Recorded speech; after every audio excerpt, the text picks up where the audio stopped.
Yes, oh yes, oh yes. This meeting of the Washington County Board of Commissioners is now in session pursuant to adjournment with the Honorable Chairman Greg Matherly presiding. Come to order, remain standing. Thank you, Sheriff. The first order of business this evening is our prayer, which will be led by Commissioner Edens, and our pledge to the flag, which will be led by Commissioner Ford. Let's pray. Heavenly Father, Lord, we thank you for the blessings of this day. We thank you for the many, many blessings that you shower on our lives each and every day, Lord Father. Pray how good you just truly are to us, Lord. Father, I pray that you be with this body, kind of commission that you've done in body tonight, Lord. And that you lead, guide, and direct us, Lord. Give us your discernment as we make decisions for our county, for our county people, and for one another. Father, I pray, Lord, that you just follow your guidance each and everything we do, and that we strive to make everything we say and do tonight be pleasing in your eyes. And Father, I ask one more thing, Lord, before we come to business. I ask, Lord, that each one of us strive to grow for us Christians, to show you through our lives something that we may say or do, or something that someone may see in our lives that they're missing, Lord, that we can show you with them. Father, I pray for the people that are lost and undone, and I just pray that we do our part as a witness. In Jesus' name I pray. Amen. Let's honor America. With allegiance to the flag of the United States of America and to the republic for which it stands, one nation, under God, indivisible, with liberty and justice for all.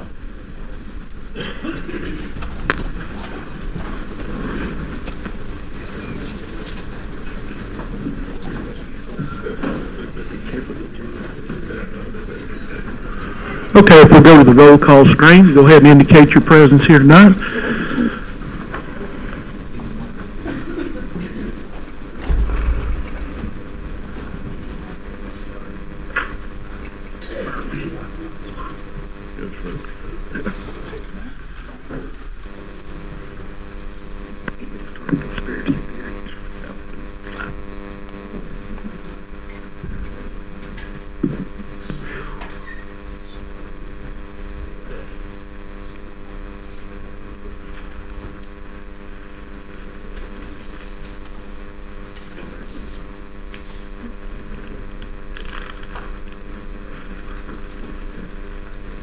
All right, we do have 15 present, and we have a quorum tonight.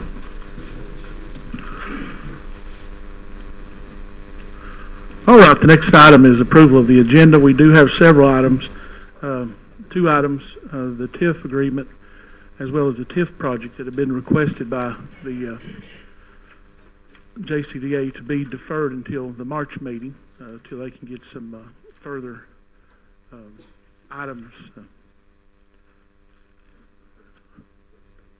I'm sorry, the February meeting.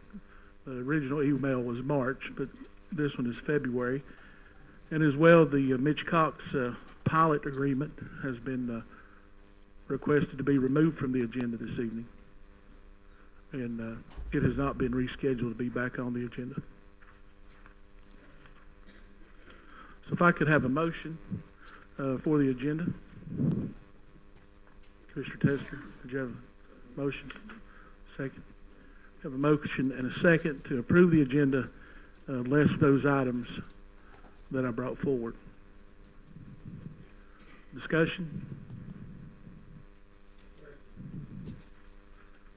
Questions been called? All those in favor of approving the agenda signify by saying aye. Aye. All opposed, like sign. The agenda is approved with the noted changes.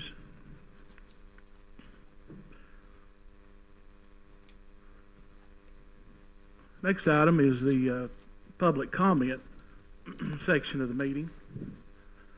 We do have those items that have been pulled from the agenda this evening and rescheduled for a later time, or some items have not been rescheduled. We do have a presentation this evening by the Mitch Miller from NetRep, and it's going to talk about TIFs and pilots and their performance.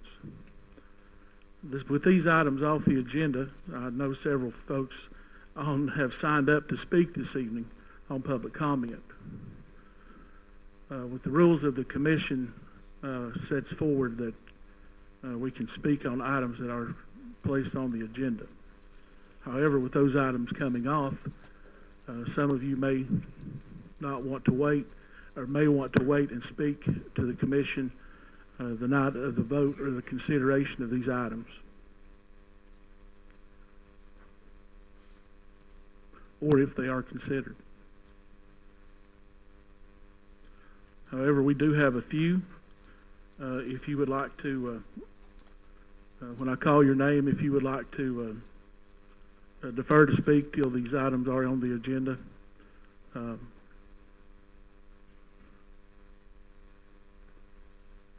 Our first speaker tonight was Dwayne Cothran. Are you here, Mr. Cothran?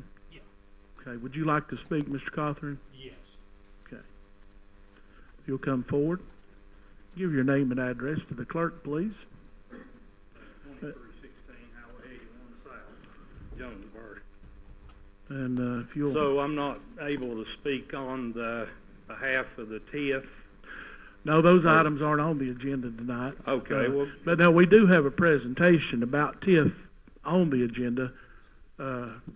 So it's not a legislative presentation. Like there wouldn't be anything being passed here tonight. It's just an informational. Well, good. Session. That's all right. That's good. We'll, right. we'll catch her next time. But All right. So I've we'll got go ahead and start your 3 minutes. My big thing was here that I've caught Scotty Buckingham here. This is amazing. Can't believe he's here. I mean, Well, my gosh. Oh, my gosh. Well, I tell you what, I just want to hit on this a little bit. I think the Washington County taxpayers need to know we got a guy down there not doing his job. And he put in there yesterday raising our taxes. you're out of order. You're out of order, Okay. Ms. Coffin. All right, I'll give you leeway this time. But anyway, I've had numerous people that's told me he's been out to Lowe's, different places, shopping, and not taxpayers pays him to be down there to take care of, you know, the property, taxes, everything, but, you know, he's out here, you know, he's got building stuff going on, and he's out shopping around, so we got people watching. They're just, you know, people's telling me, so, you know, and I've seen him myself. So we need to, I just want to let everybody know, you know, we need Okay. need to be keeping our eye on all this, and the commissioners, I think you're all for the taxpayers, so, you know, is that right? Do we just put people in office and let them? Well, you need to direct your comments. It's just not like a question and answer Oh, okay. with the commission. They shouldn't be responding to your I was questions. just, you know, I was just curious about that, you know. Right. Because really, they're not Mr. Buckingham's supervisors. The taxpayers, you know, we're really not his supervisors. Yeah. Well, we need, you know what I mean, just take care of the taxpayers there. I know that's this commission's That's what keeps most this county interest. going. Yes, you know? sir. Thanks. We appreciate your comments. All right, our next speaker tonight is Michael King. Mr. King, are you here? He may have already left.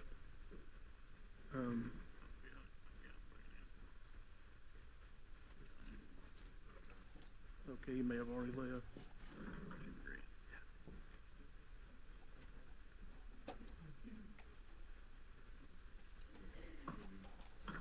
Is it Jimmy Nabers?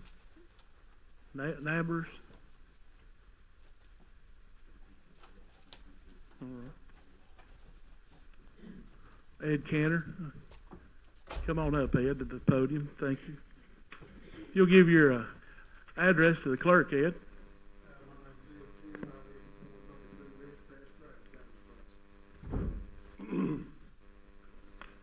I don't work for the county anymore, so I don't guess they see me anywhere. If they see me somewhere, I'm supposed to be there.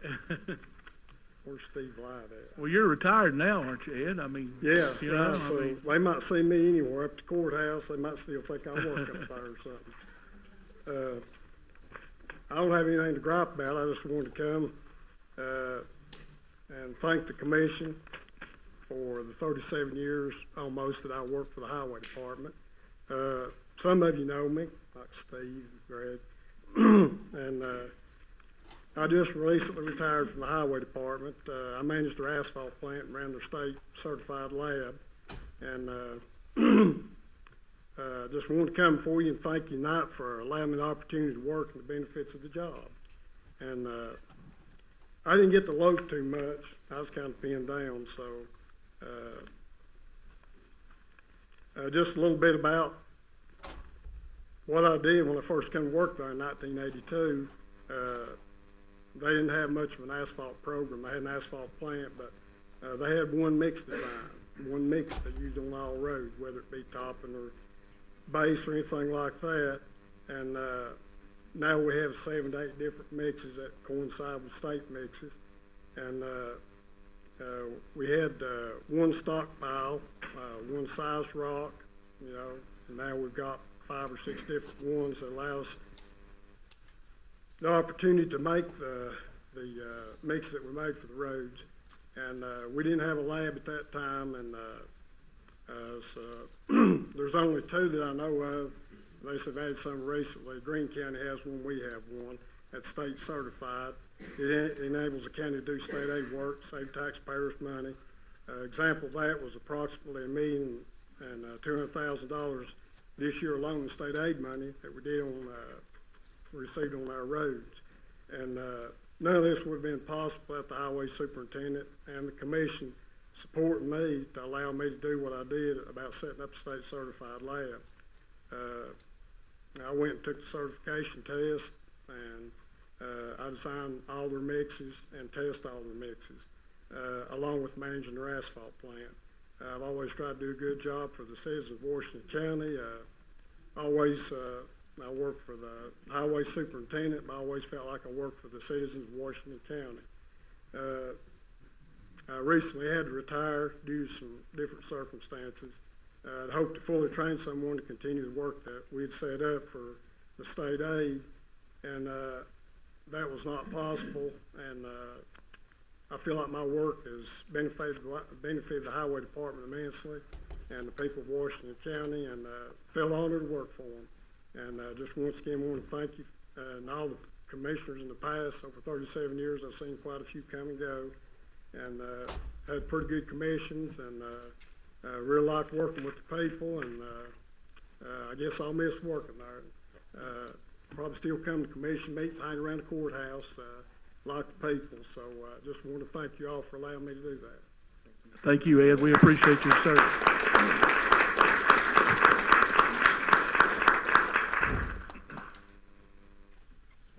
All right, our next speaker is James Reeves. James, if you'll come forward to the podium.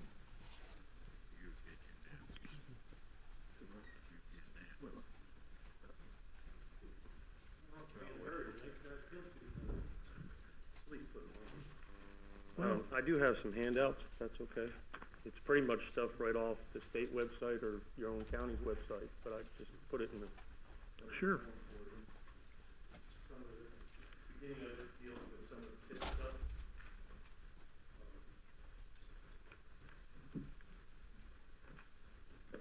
Thank you. James Reeves, 125 Cindy Ann Drive, Gray, Tennessee.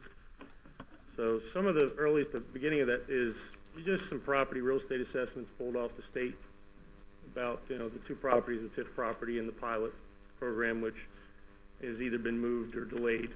So we won't get into that tonight, but there's some interesting things in there. One's something right off the audit for the TIF program saying they've already given earnest money for the severe buildings, and they've already secured a loan. So it's the cart before the horse sometimes, but that's for you guys to decide. Going on to it, something that happens every year, and I look forward to it, which is strange, but I do.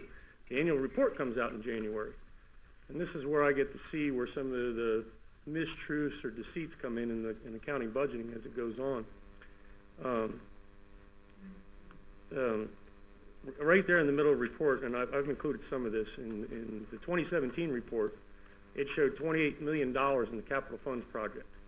That was the fund balance. They had, what does it say exactly? It said that they had encumbered the money, about $19 million of it.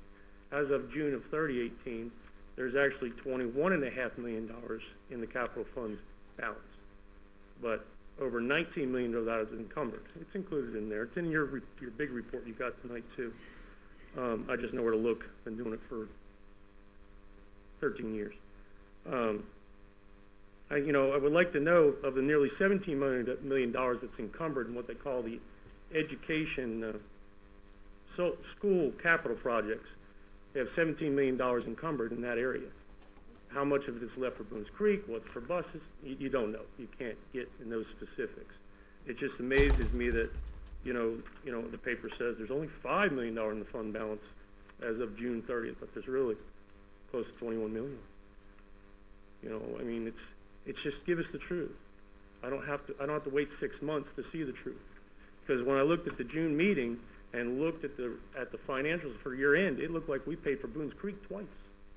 That's in there. I don't like how are we paying for it twice.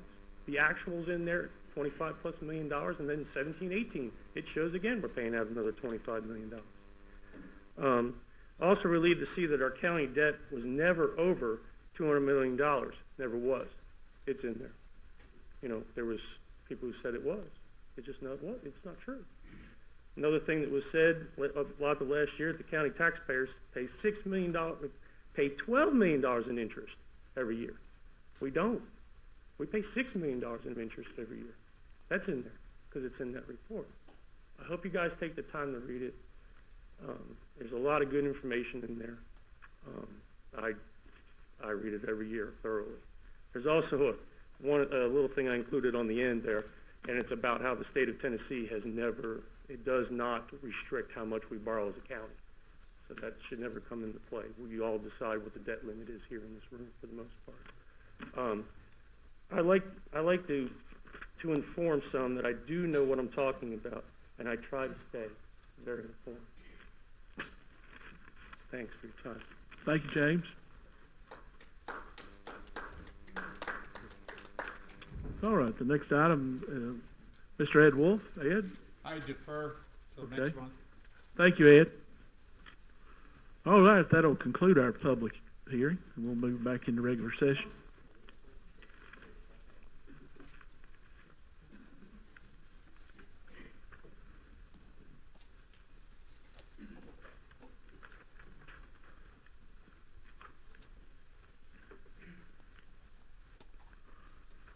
We do not have any items on the Planning Commission agenda this evening.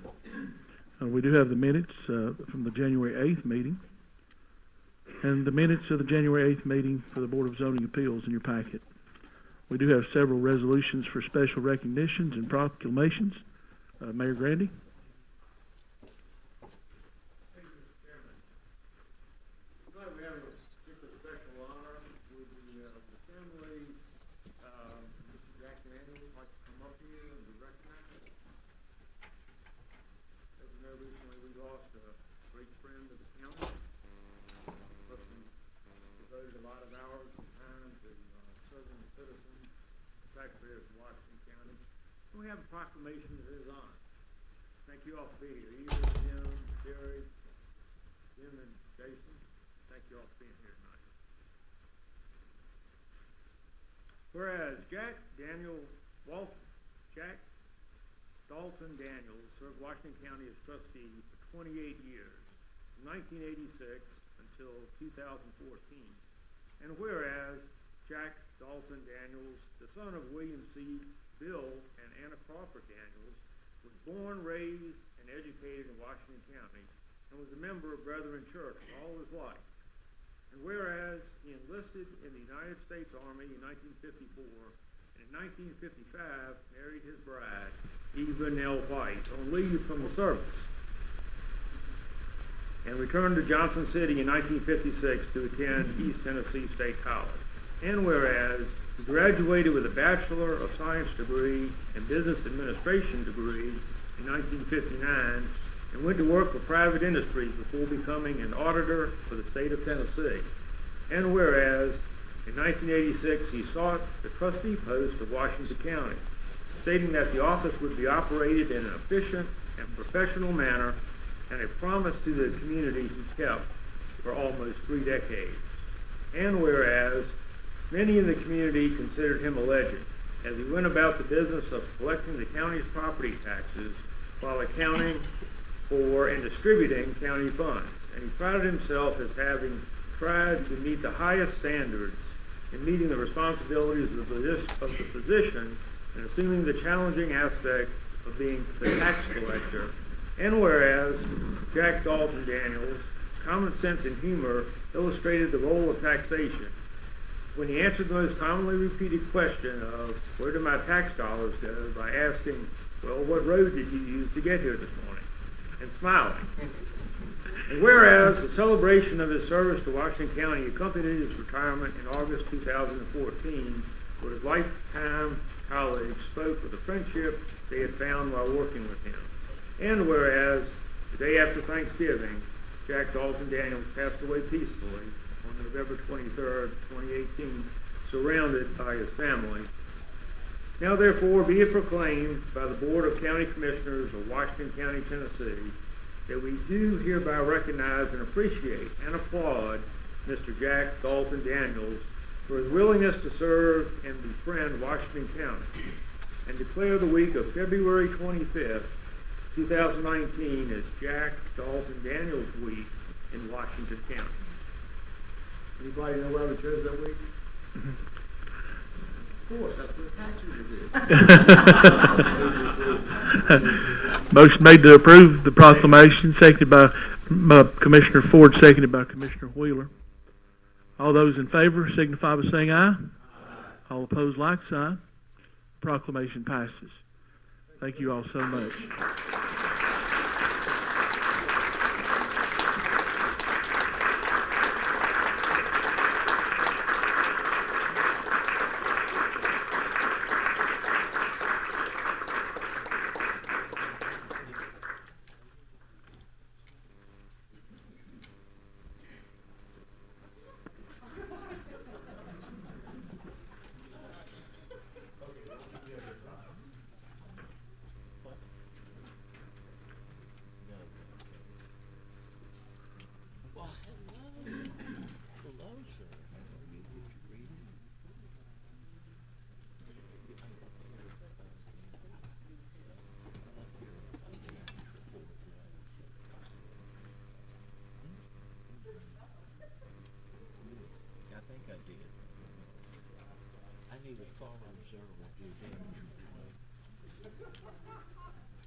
All right.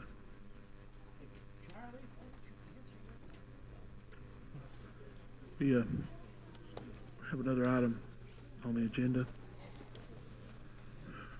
for the Board of Commissioners. It's under proclamations. It's your UT Extension Report to the people. It's on page 12. Is there any questions about the... Okay. The UT Extension Report to the people is on page 12. Is there any questions? Seeing none. All right, next item is receive and consider the minutes from the December 7th, 2018 regular meeting of the Board of County Commissioners. Do I have a motion? Motion by Commissioner Edens, second by Commissioner Fitzgerald to accept the minutes. Discussion? Yes, sir. the UT Extension report to the people on page 12. I asked if they had any questions.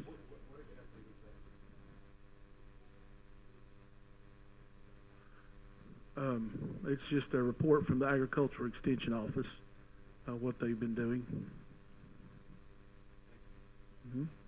I don't know if Connie Sharp or Anthony's here tonight, but they could help you, I'm sure, if I don't see them here tonight. All right. Receive and consider the minutes from the December 17th meeting. We had a motion and a second. Do we have any further discussion or questions? Seeing none, all in favor of that motion signify by saying aye. All opposed, like sign. Motion passes. Next item under elections, appointments, and confirmations is Resolution 19-116, is a resolution confirming the county mayor's reappointments to the Budget Committee. We have a motion to confirm this. Motion made by Commissioner Ford, seconded by Commissioner Edens to approve the resolution. Discussion?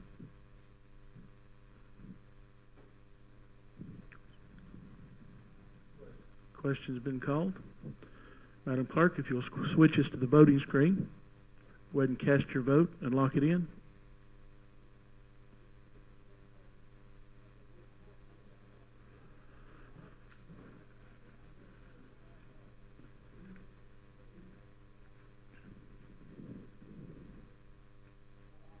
Madam Clerk, if you announce the vote, 15 yes, 0 no, resolution passes. Next item is the report of the officials and committees. The county mayor's report. Mayor Grandy.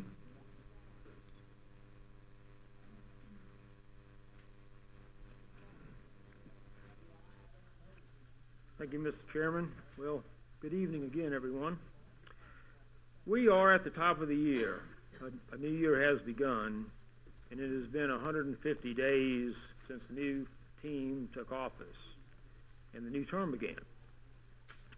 The Tennessee statute does not specify exactly how a mayor is to go about providing leadership and directing the county in policy areas, but my experience in business as a volunteer and county commission has taught me how important it is to have the best possible picture of the county as a whole in order to understand its parts. I've reached out to elected officials to encourage a smooth operation with better communication between government agencies. One department picks up where another one ends. And what a better example of that dovetailing is there between the assessor and the trustee.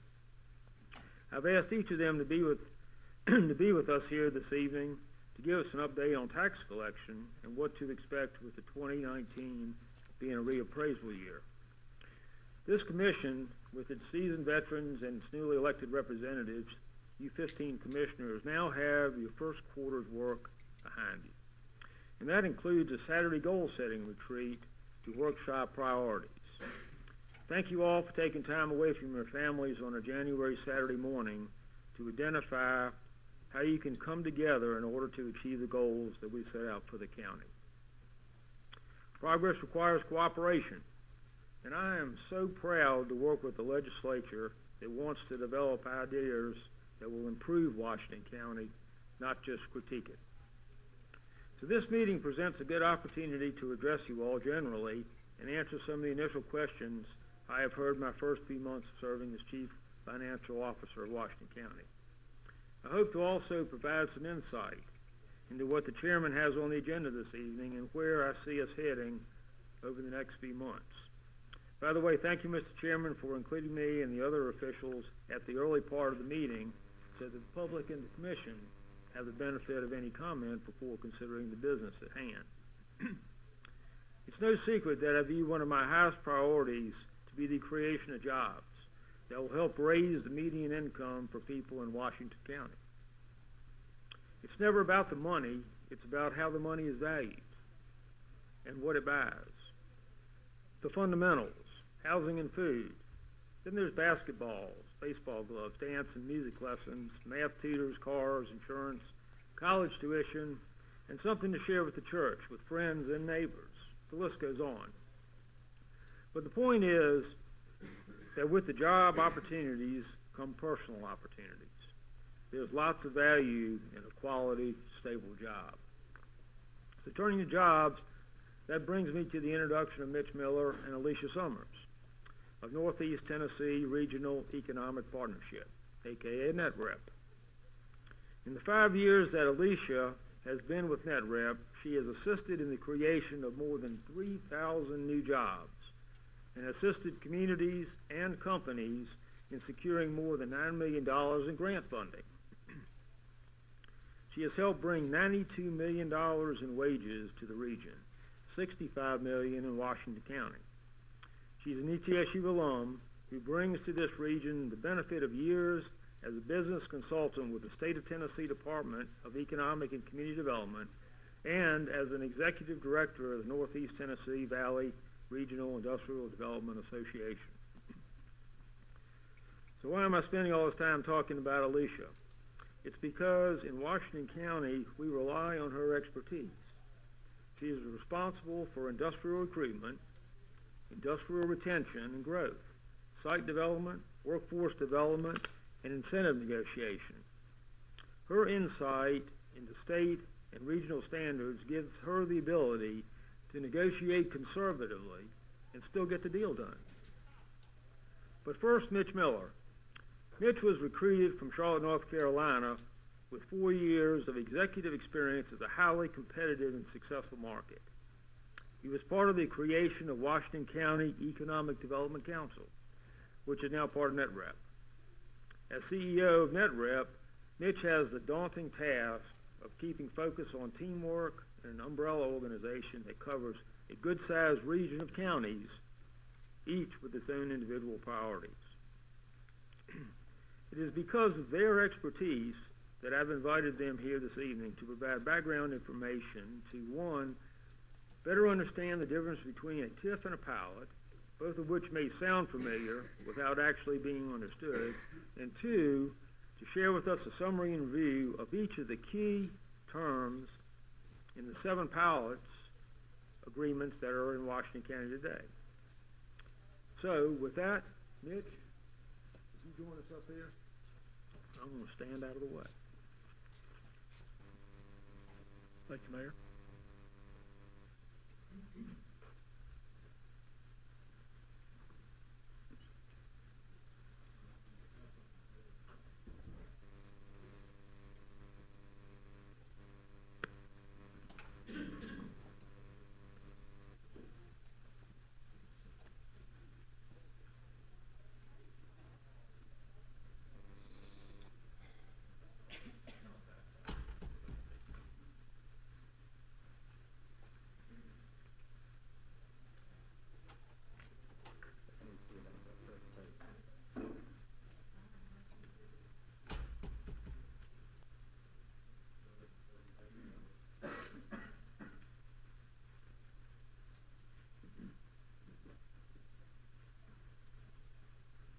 Everyone have a packet? We're good? Okay. Mayor, thank you for the introduction. Chairman Matherly, Commissioners, thank you for the opportunity to be here tonight. Really appreciate that. Want to make this really informal. I do have a presentation. It is in front of you as well, but anytime during that presentation, if you have a question, my feelings won't be hurt if you stop, ask that question, or just interrupt me. So feel free to just do that.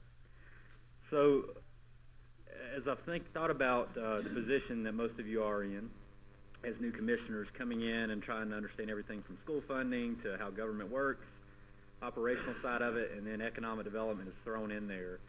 I want to take the opportunity to apologize. I should have been here a lot sooner in terms of when you first took office to talk about who NetRep is and what we do. I think that's vitally important. I know some of you personally. I've had the opportunity to work with some of you over a period of a few cycles of being on this commission as well. So some of you may know me, but for those that are new to this commission, I do apologize for that. And so I really wanted to take the opportunity tonight, especially considering some of the projects that will be coming up at a future time, and talk about who we are, what we do, and our role in economic development and role in working with each of you as commissioners. So the best way that I can do that is really starting off with our mission statement. There's 2 primary things that we focus on, and that is job growth and increasing the tax base. Those are 2 very important things that ultimately put money in the coffers for the county. The idea of what we do is really working with existing companies, community leaders, engaging those opportunities with existing companies to grow. Some of you have been part of votes in the past, like with Mulligan Flooring and Den Supply. But also, too, really looking at opportunities to build their supply chains, recruit new employers to the area, similar to some of the projects we've done with the Washington County Industrial Park, prepping land for development, and then also attracting educated talent to this area so folks can come in, be residents of Washington County and this region as a whole, and contribute back to the economy here. So that's a lot in one mission statement, and I think it's very important to take a step back and get a true understanding of the history and how we got here. So a little over 10 years ago, there were 3 economic development organizations all operating. The Joint Economic and Community Development Board, some of you may be aware of PC SNAP, actually ran that organization. You had the Johnson City Development Authority, which resided in Johnson City but primarily focused on downtown Johnson City. And then you also had the Public Building Authority, which managed the Millennium Park where the Millennium Center is. All 3 had separate budgets. All 3 had separate staff. All 3 had a separate office space. They had a separate copy machine. They had a separate phone system. So you can imagine how ineffective at times that was when they weren't communicating, but 2, ineffective it was in terms of being efficient with the tax dollars that were provided to those organizations. And so with that as well, they were all governmental agencies. All appointed officials from a governmental body or served in some role as an elected official on that board. There was no engagement from the private sector to a high degree, and the private sector saw an opportunity working with government to really enhance economic development opportunities and have that collaboration really come to light. So a group got together, hired a consulting firm out of Atlanta called Market Street Services. Some of you all may have been part of that. I think Commissioner Carragher may have been a big part of that as well at his time as the city commissioner in Johnson City. And they came in and really assessed Washington County, Johnson City, and Jonesboro and the opportunities of economic development and really what was going on at that time. The big picture was there was a lot of ineffectiveness because of lack of communication. And communication is probably the most critical thing in anything that we do, whether it's a relationship with our spouse, whether it's working at where we go to work every day, or what you do right here as a commissioner. So with that, Market Street Services really outlined a scope and a plan of how they wanted to see economic development work that would benefit all. So with that lack of coordination, you can obviously determine that one of the things they talked about is consolidating services and putting them under one umbrella.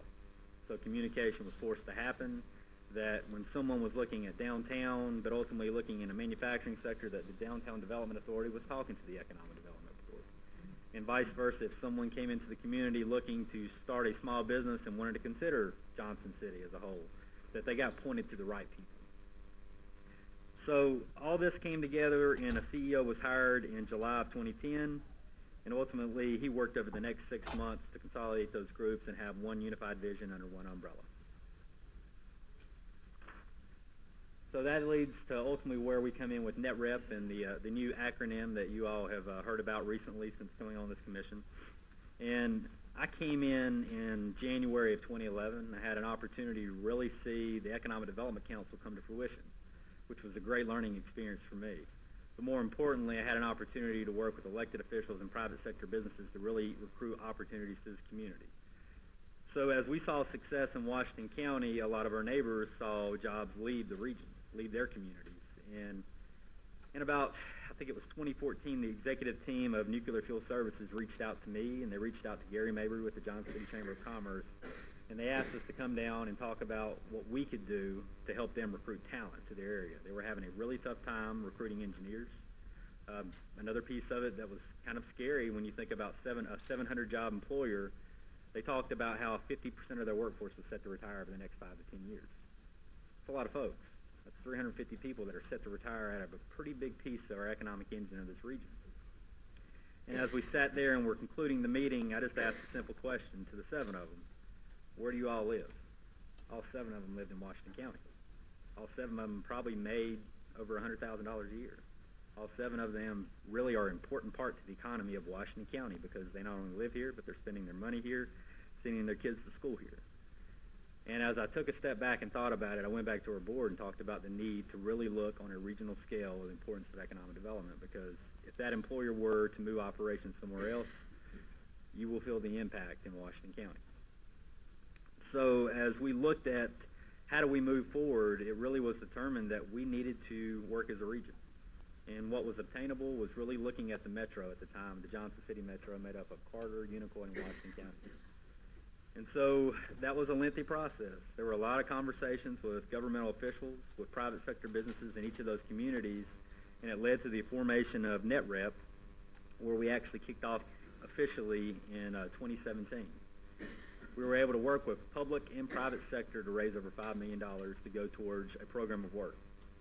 That program of work really is centered around 5 things: the retention and expansion of existing companies, marketing our metro as a whole to consultants and outside world, site development and infrastructure, which I would also lump in there with incentives being a tool to help with that side of it, community relations, engagement with our stakeholders, just as I'm doing tonight, and then also asset development and talent attraction.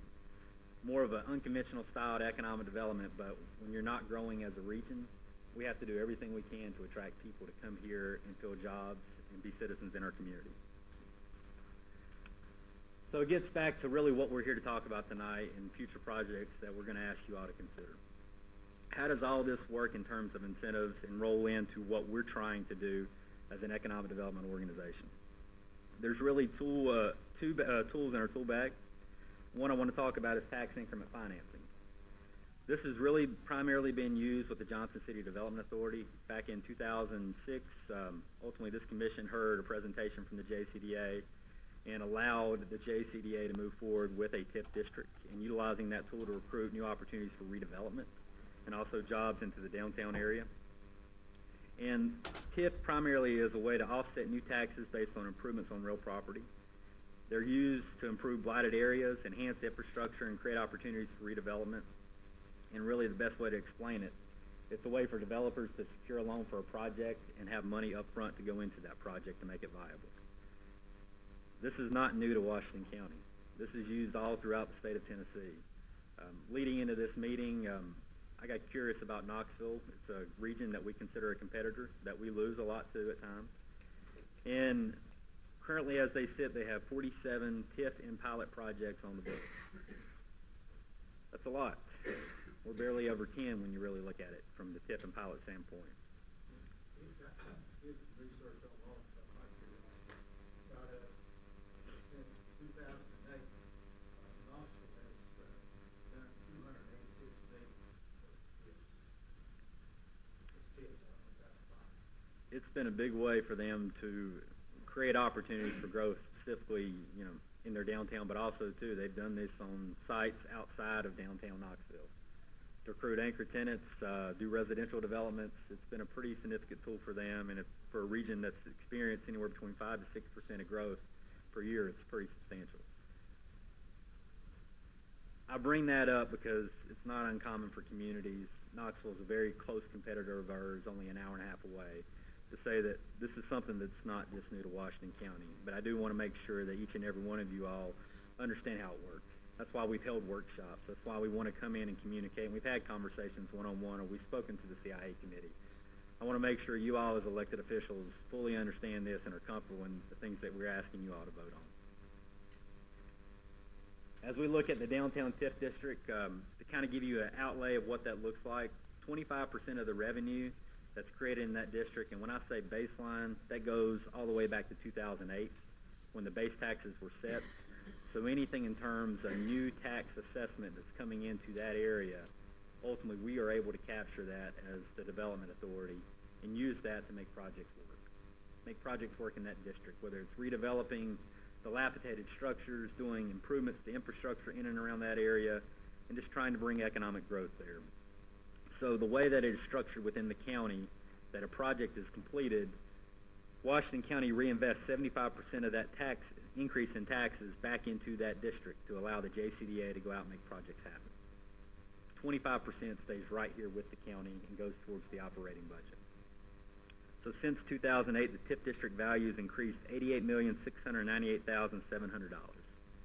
Now that is a mixture of commercial and residential as well, but key projects that have happened in there have spurred additional growth that didn't need TIF financing.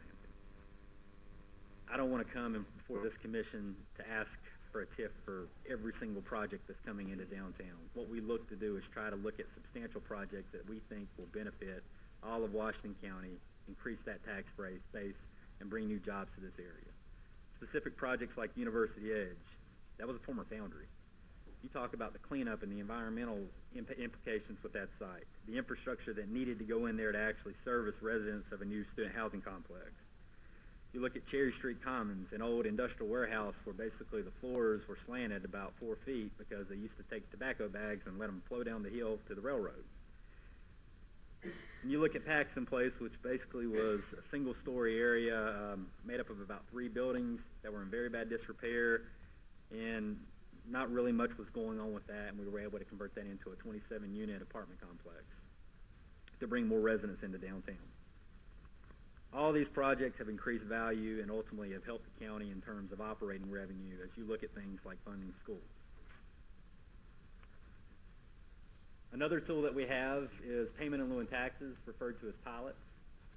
They're used to offset new taxes based on improvements to real property and also the addition of personal property.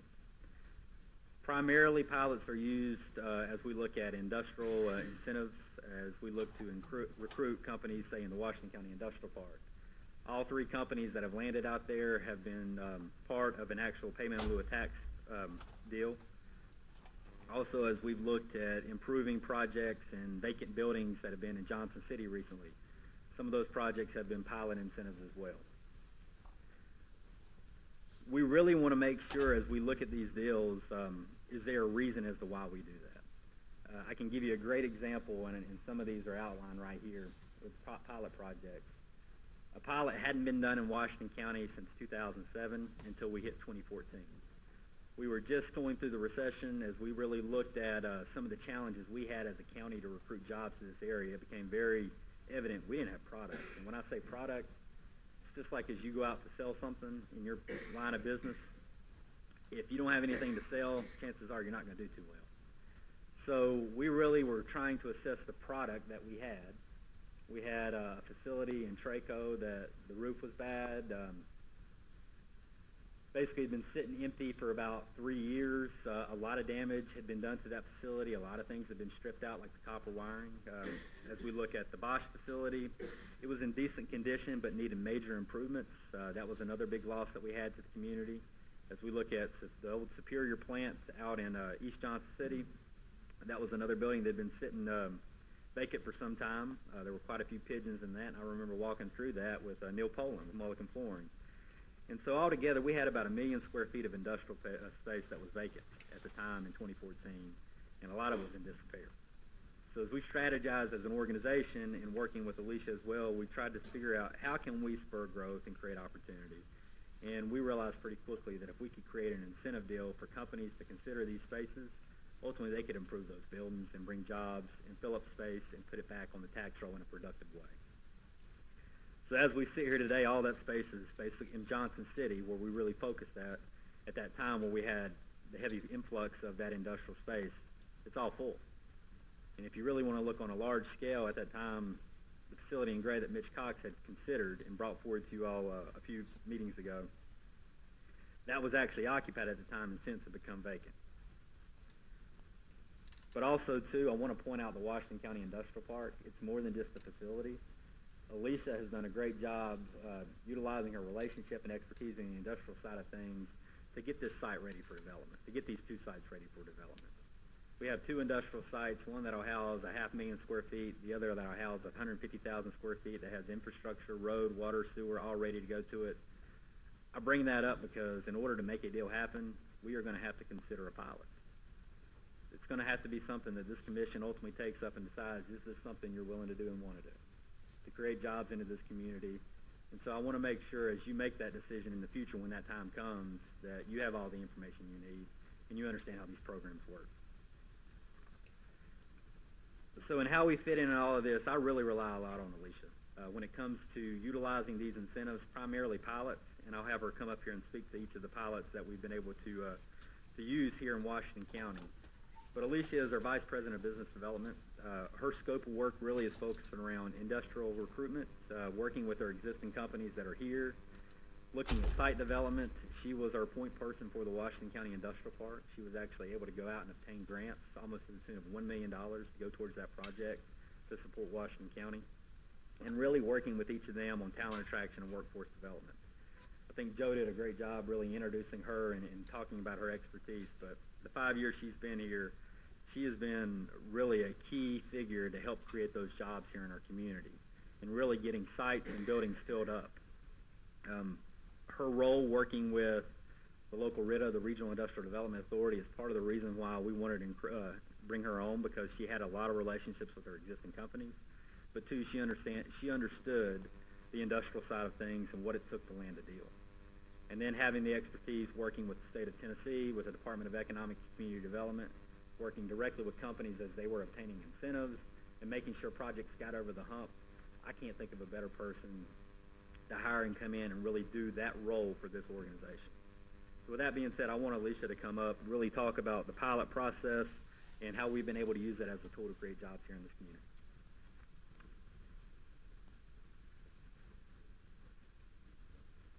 Good evening, everybody. So we're going to take kind of a closer look at pilots. I don't drop the remote.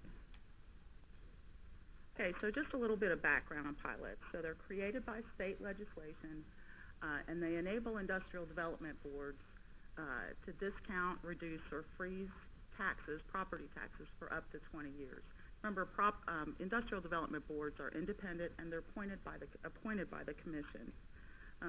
Pilots are a very common practice. They're used by communities across the state for recruitment, expansion, and retention projects. And we use those to win a deal or close a deal. So let's talk a little bit about what I mean by retention, expansion, and recruitment projects. So a recruitment project is a new company coming in. It's a new industry. It brings new jobs and new capital investment. It's typically brought by the Tennessee Department of Economic and Community Development, or TVA. A retention project is typically a company that's at risk. So what we want to do is retain the jobs that they currently have. Those types of projects are identified at the local level. And then an expansion project. That's an existing industry that's experiencing growth. That can be bricks and mortar, it could be new jobs, new product lines, and those types of projects as well are identified locally. And I'm going to talk a little bit about how we evaluate a project.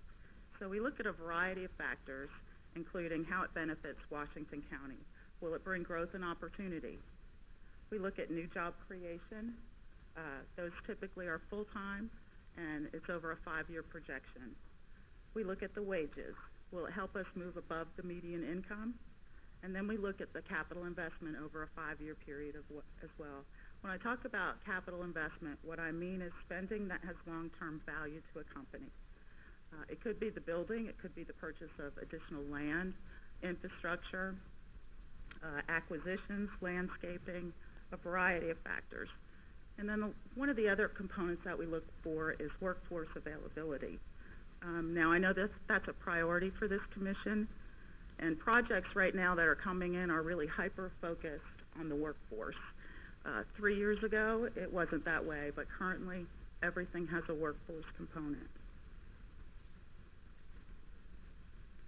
So each of the pilots that we're going to look at, I want you all to keep in mind that every single pilot that we've done is different. There's no two that are the same. They're all negotiated on a case-by-case basis. The terms are different for each. Each pilot has a remedy for non-performance, and they all have reporting requirements.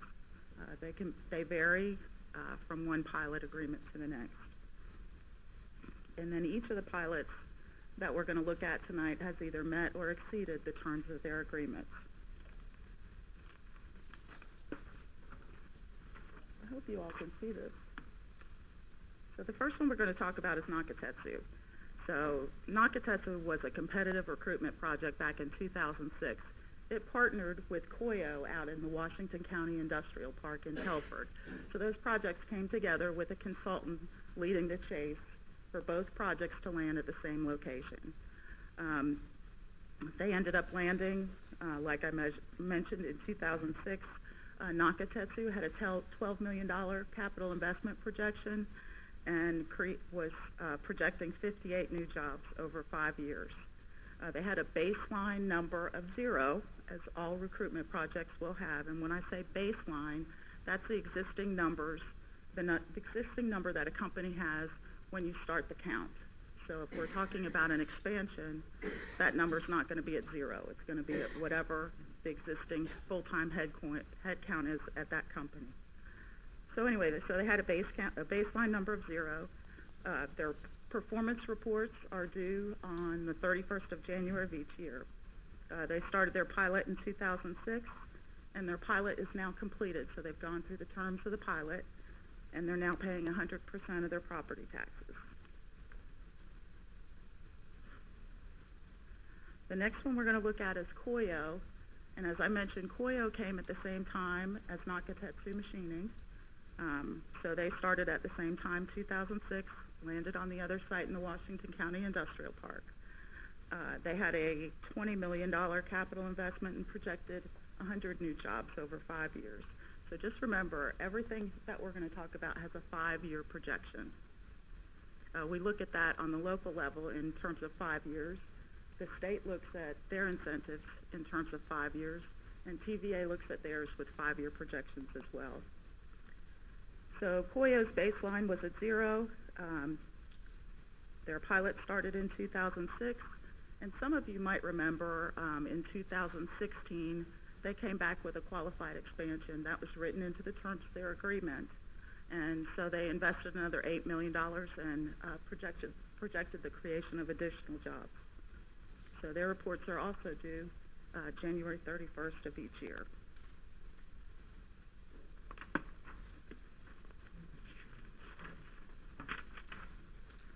The next one we're going to talk about is NN. So that was a competitive headquarters project, a recruitment project as well. We were competing with Atlanta, Charlotte, and Raleigh. And you all might know a little bit about the company itself. So NN was started in 1980 in Irwin. It went public in 1994. They hired a new CEO in around 2013 and started making acquisitions. So they wanted to combine the headquarters that they had in multiple plants to one single location, and that was the competitive piece of the recruitment part. So that project announced in 2014. They had a $9 million CapEx projection and the creation of 200 new jobs. Their baseline starting number was 10. So they had 10 when we started the pilot. Their annual performance reports are due May 9th of each year.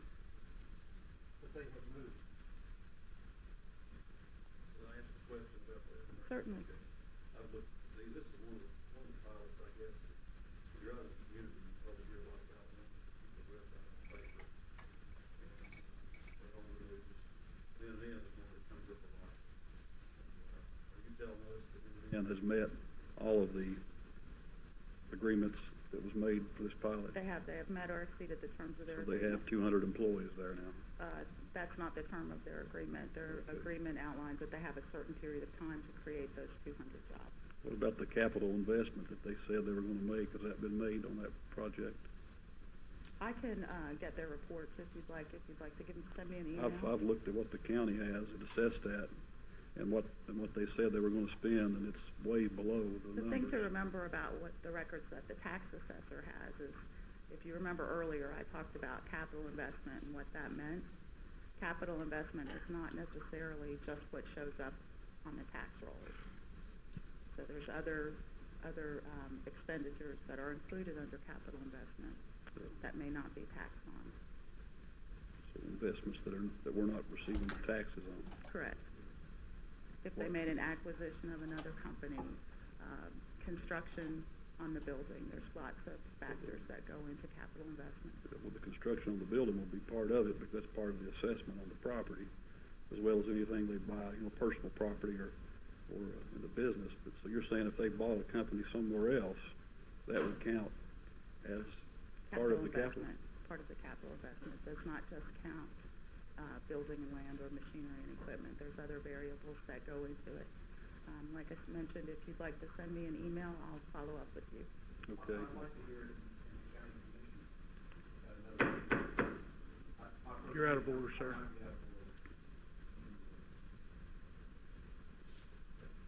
The next project we're going to talk about is Dentsply. That was a competitive retention and expansion project. So retention, remember, that's an existing company, that those jobs might be at risk. So that company started with 189 jobs. That was what our goal was, to retain those jobs and hopefully create more. So part of this agreement involves a capital investment projection of a little over $16.5 million, and the creation of 25 new and the retaining of 189 jobs. That was a key component to the incentive that was offered on this project.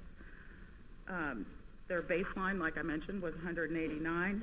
Their pilot started in June of 2015, and their first performance report is due July 31st of 2020.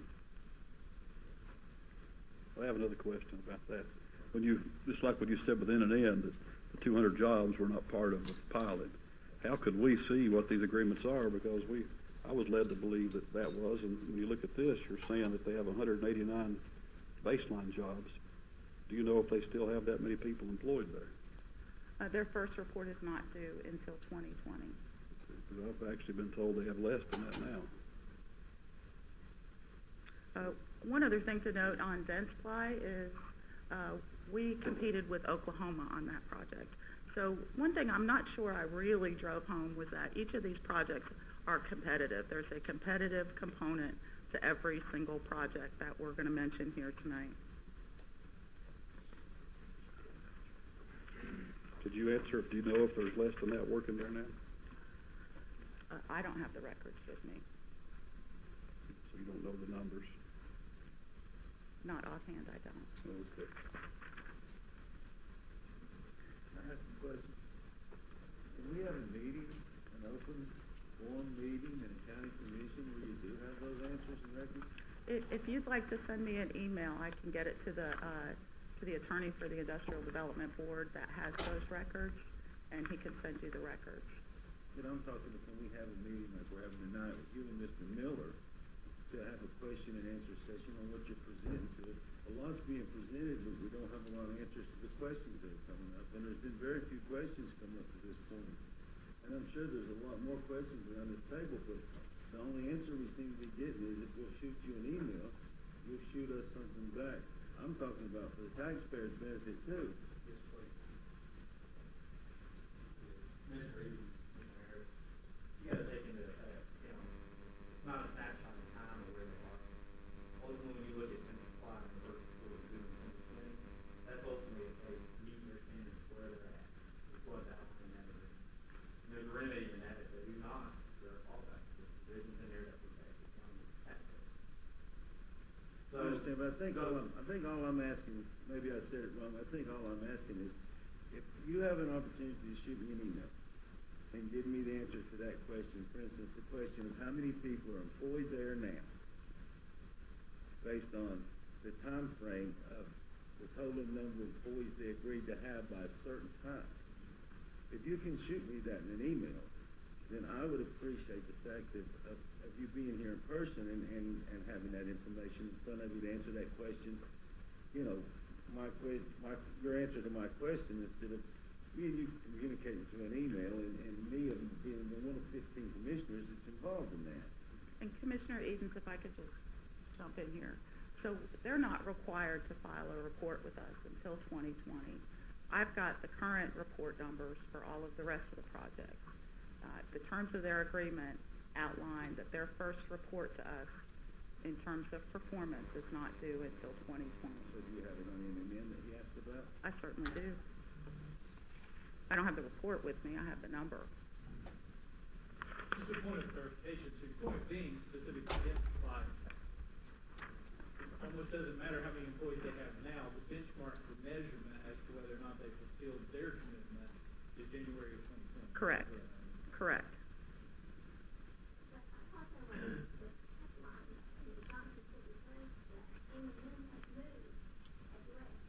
They have not indicated to us at all that they'll be leaving the Johnson City area. They've published in the paper. It's not intended that their corporate headquarters has moved, but they still have an office here, they still have employees here, they still have an accounting department here. still have manufacturing operations. And they're still hiring. They're currently advertising now.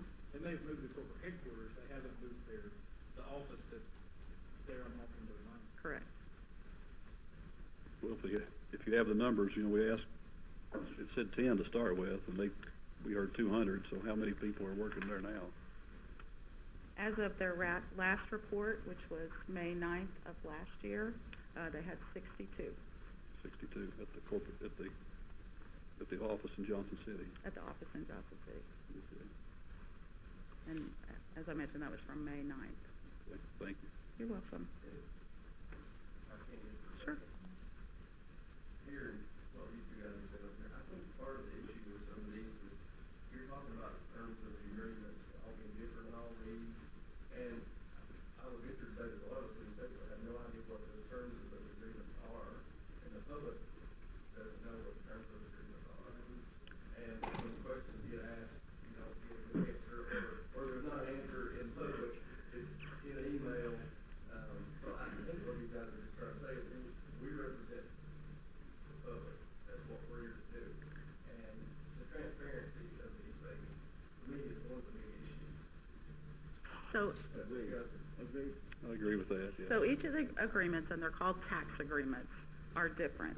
So it depends on each project. There's no cookie cutter for any of these tax agreements. What they address is the terms of the pilot. How long is it going to go out and at what percentage? Some are scaled, some are not scaled. They're scaled at 20%, 10%. Some are 5 years, some are 7 years, some are 10 years. So the tax agreement outlines that. And then when we move forward a little bit more, you'll see a sample of the performance requirements pulled directly from one of the tax agreements. But you'll have to bear in mind that they're not the same for every single one. But basically, the tax agreement outlines the terms of the property tax abatement, how long it's going to be, and at what scale. And it also outlines the performance, job performance, how many jobs you say you're going to create in this specific period of time, which is going to be 5 years. That's what the projections are for. And then along with the performance requirements, there is a remedy for non-performance. So that's outlined in every single tax agreement. What happens if you don't create the jobs you say you're going to create? You said you were going to create 25.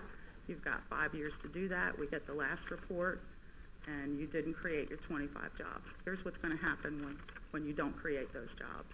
So that's outlined in each of the tax agreements.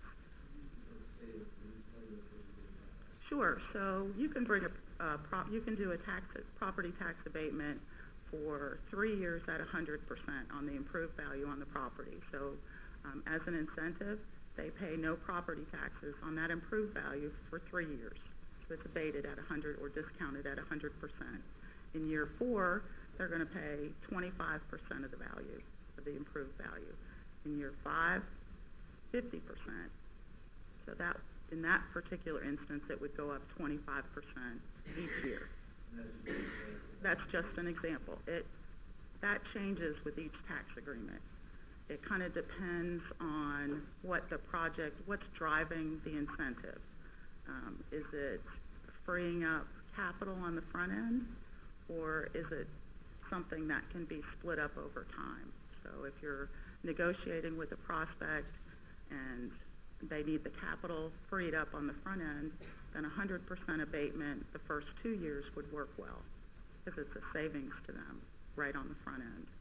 So it just depends on what's driving the incentive negotiation on that particular project. Mr. Madley, I'm sorry, can I stand and make a comment? The public hearing has already ended.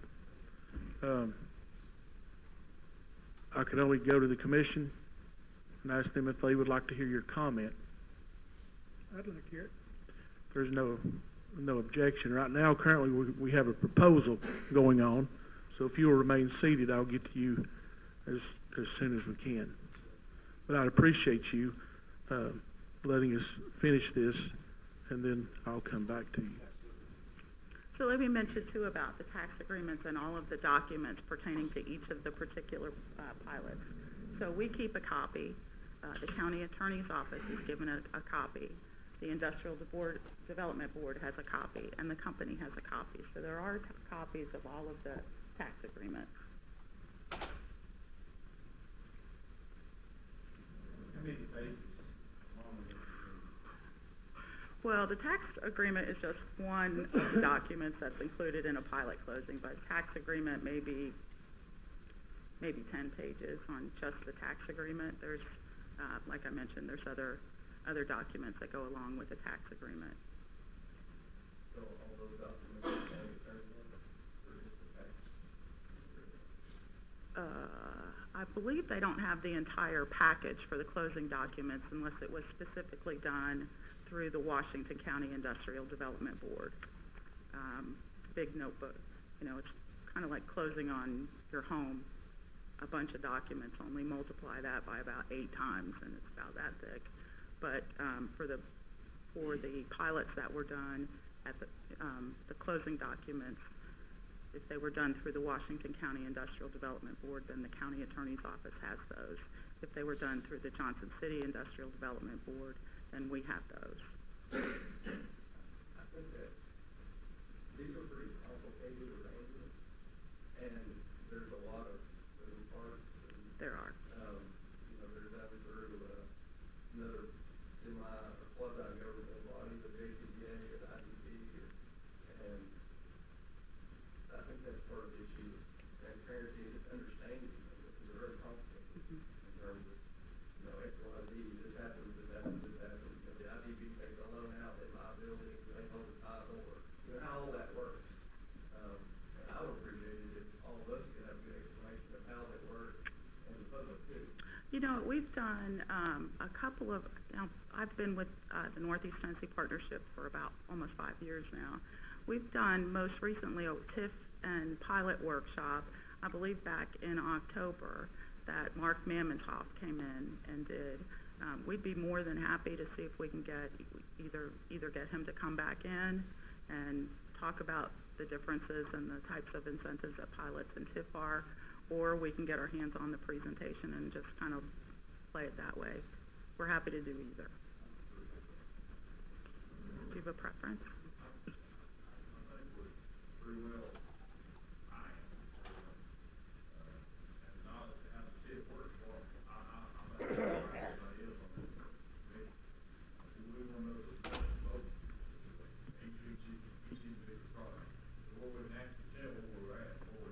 Sure. And I know that some of them, like the one you just talked about, 2020, but I also know we got a large investment in this line.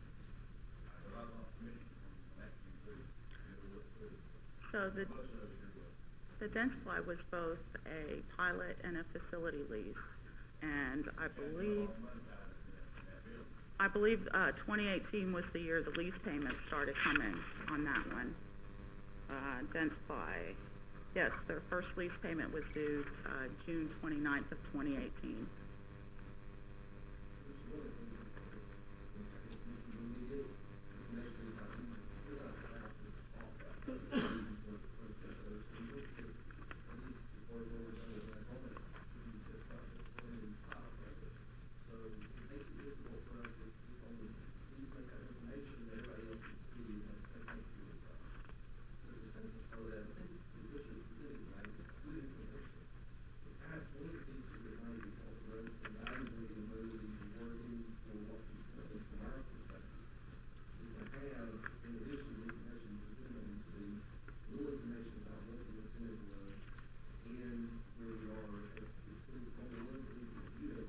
Mm-hmm.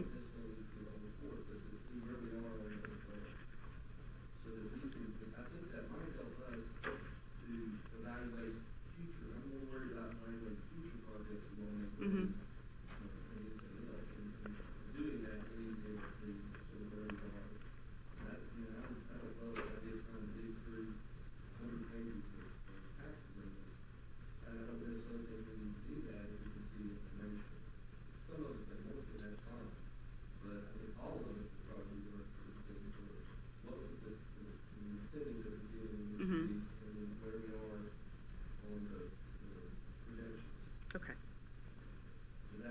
It does.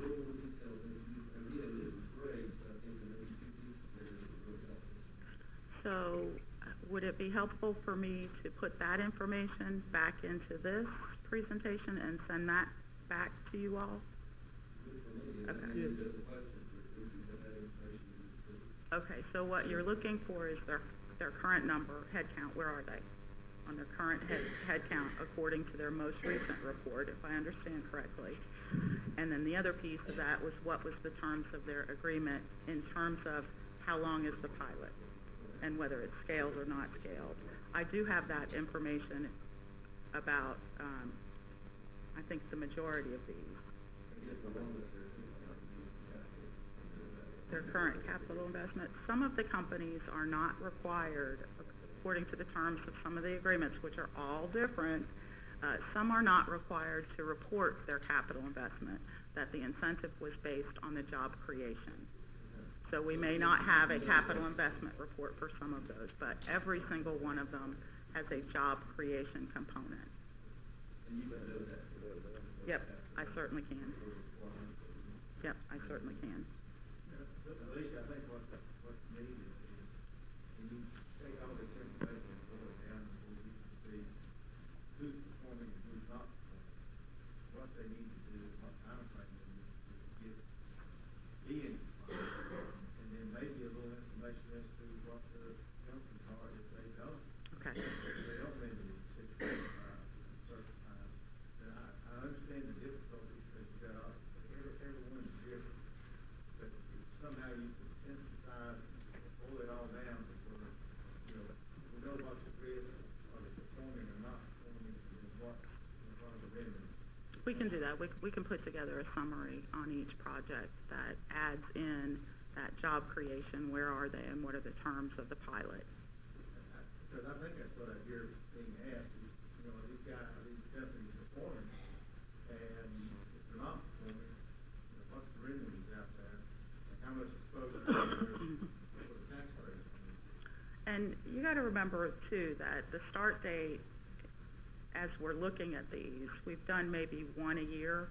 We did those 2 in 2007, Nakatetsu and Koyo, and then it wasn't until 2014 that we started doing them again.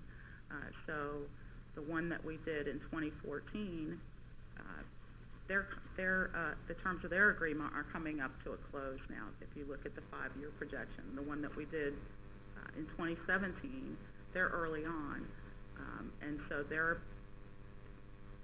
job creation number is not going to have to be met until 5 years out. So we need to keep that in mind when we're looking at the summaries. Look at when they start and how many years they have left to meet that job creation number. If you look at the NN number of 62, they're almost to their 5-year period. Their report that we have is due, like I mentioned to Commissioner Harris, May 9th of last year was their last report. So they're not required to give us their report with that final number on that 5-year projection until May 9th of this year. So that's when we'll know. But as of this date, all of these companies have either met or exceeded the terms of their agreement. Can I ask thus one more far. question? Looking over all these, and I've spent quite a bit of time digging through all the numbers. It takes a lot of time to look at all that, and I can't find any of them that's really performing with what they said they were going to perform. I'm talking about the value of the properties. I'm talking about capital investments. There may be one that I think is close. And is there anybody in your office that looks at those numbers to see, just like the Silverdale project, was supposed to spend $7 million, and it's only appraised at $3,700,000. And it's all these promises are made, but the county is not seeing the benefit when they give these breaks. I'm not really against a pilot. If it's to bring in jobs, I've got 3 kids that hopefully will stay here and work. But what I don't like to see is deals made and it's not been lived up to the promises that were made. Who in your office looks at that, if anybody, and who enforces it? Well, the thing to remember, like I mentioned, is that capital investment does not necessarily show up on the tax assessor's records. Not every piece of capital investment. So nothing shows up with the personal, with the, Probably on that silver deal, we probably spent no telling what, I'm trying to get the numbers. Yeah. On demolition, we captured that. I know, for example, on the wood information and so forth, took all the concrete out of it. We already had price for concrete. Took all the electrical out of it, already pressed it. Put a new roof on it. We didn't have it on, we had a roof when it built. yeah. So what capital improvements does not equal what I've got on the session. So, but if we're getting promised $7 million in capital improvements, shouldn't we receive that? No, we shouldn't, so we should just say no. But that's only one deal, Scott. I've looked at several of these. There's one on Cherry Street, for instance. I mean, you look at some of these deals, they owe $1 million to a bank, and we've got the property appraised at $200,000. I mean, it just don't make sense to me, so I don't know what's going on, but I can meet with you and show you all these. And, I've sent some of that stuff to you all as well, but I just wish that somebody was checking this stuff, out to make sure that it's, been looked at. Let's maintain order while the commissioners are speaking. That's the property assessor, sir. I'm going to warn you one more time about speaking out in the meeting. I don't want to get us toward any kind of disruption. So let's stay focused on our topic. Commissioner Harris, you had the floor. Well, you were speaking to Ms. Summers, and let's stay focused on the presentation that we have at hand. I guess the question was, who in your office looks at that to make sure that those are being done? If there's a reporting requirement for capital investment in the terms of their agreement, it's on their job performance report, on their annual performance report. Is anybody in your office reviewing this to make sure that it is done, make sure that the county is receiving the benefit when it's promised that this money is going to be made? The reports are reviewed by the state comptroller's office. They are forwarded on to the Washington County Attorney's Office, to the Industrial Development Board's attorney as well. Has there ever been a third party, an independent person come in and evaluate these deals to see that they're standing up to what was Not promised? our records, not the performance reports that we receive from the companies. The companies, under the terms of their agreement, are required either to have a CPA certify the reports. They could be required to have a third-party auditor or a company officer attest to the job creation numbers. And I think these are all great questions. What I'd like to do is just keep moving through the presentation, and we can do more questions at the end if that's okay.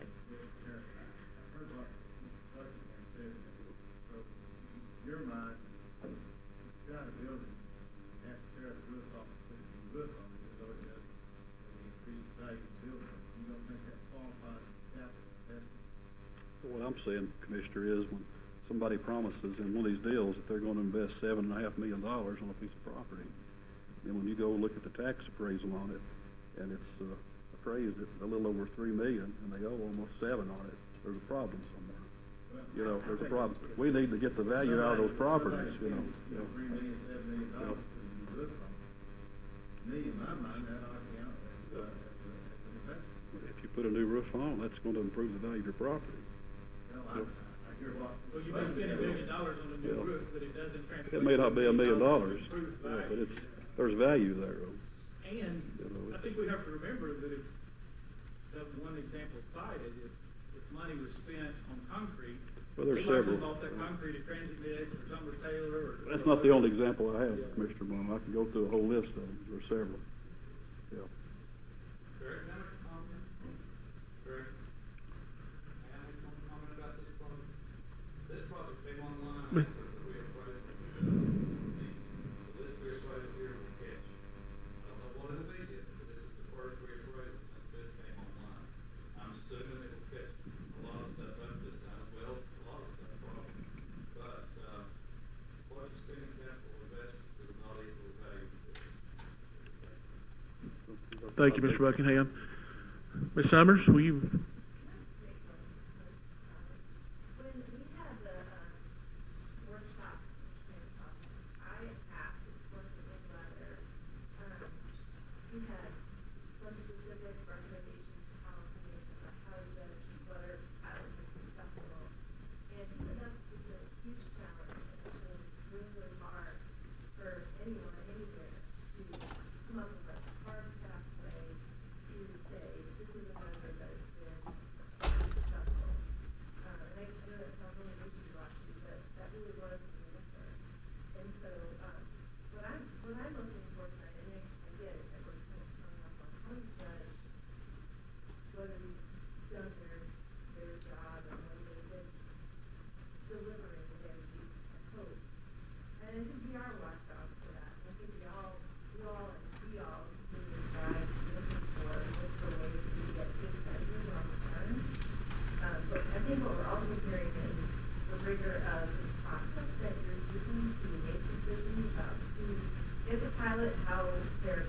working overtime, and then how you choose which investments to put. It's more than just one of the successful, it's also the economy. That's exactly right. And we look at a multitude of factors when we're negotiating or incentivizing a project with a pilot. We want to look at the wages. What are they paying? What do they expect to be paying? And where does that put us in terms of increasing the median wage here in our community? That's a key component in assessing an incentive. We look at their capital investment. How much are they investing? How many new jobs are they going to create? I mean, those are all factors that go into determining the value of a pilot incentive and whether or not we're going to offer it. And the state looks at things the exact same way. The Tennessee Department of Economic and Community Development, they're looking at wages. How much are those jobs paying? What's their average wage? They look at their health benefits. What percentage are they getting in health benefits?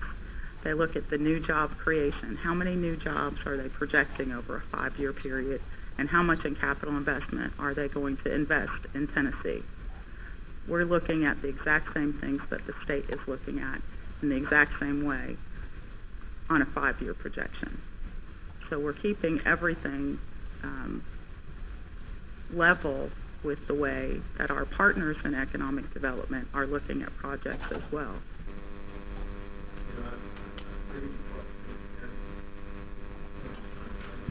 We're going to need your help.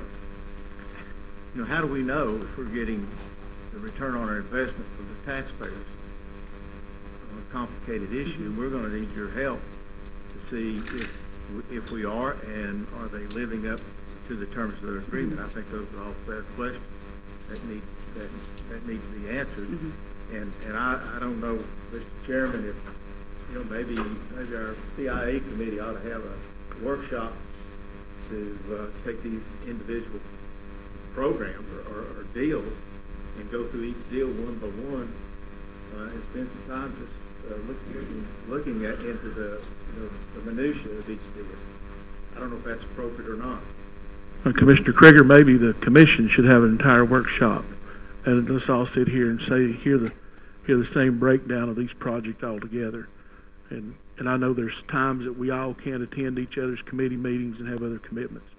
But if the commission would like to commit to a workshop, I'm sure that we can, Ms. Summers and Mr. Millers and maybe Mr. Manitoff would be willing to attend and maybe dig a little more in depth in that.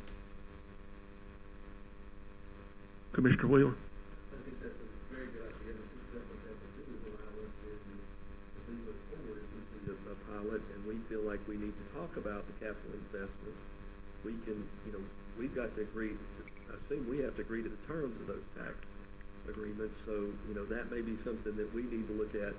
What do we put in as far as reporting, and how do we want to look at capital investment?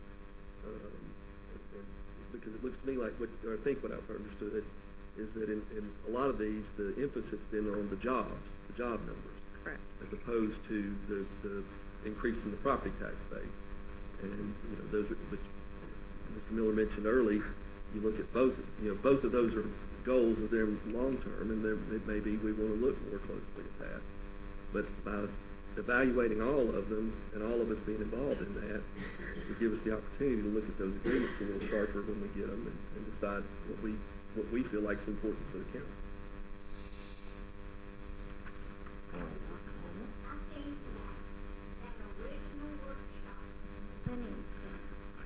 caught us without the vocabulary or the understanding of the difference between TIF and pilot. I certainly understand that TIF is for the blighted areas, and very different. But, it takes a little, you live with this all the time. I know. We don't. And so that's why these questions are coming up, and we have to get a clear understanding. I understand that, and I appreciate that.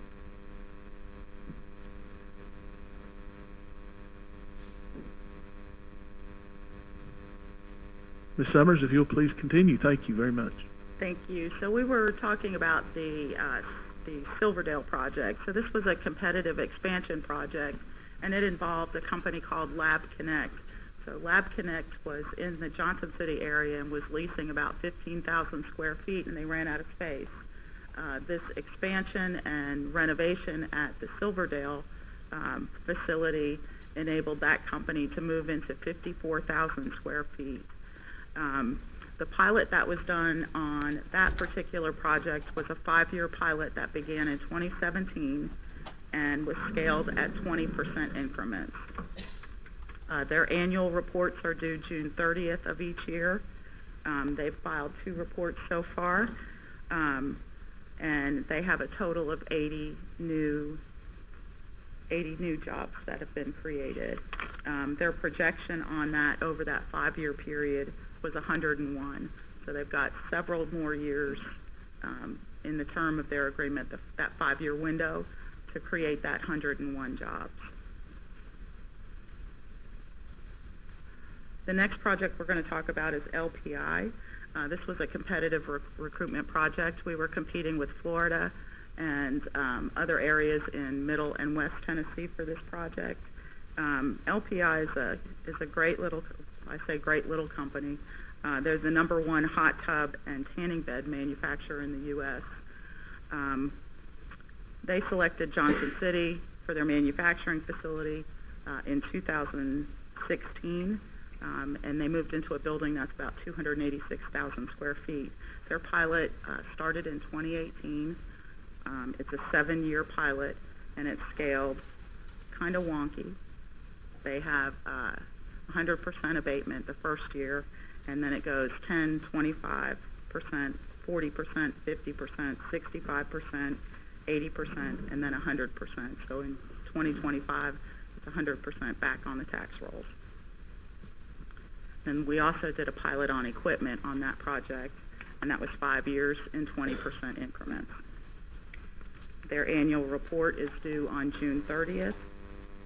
They projected $7 million in capital investment and the creation of 290 new jobs over that 5-year window. And their first report was due, like I mentioned, June 30th, and they reported 137 new positions.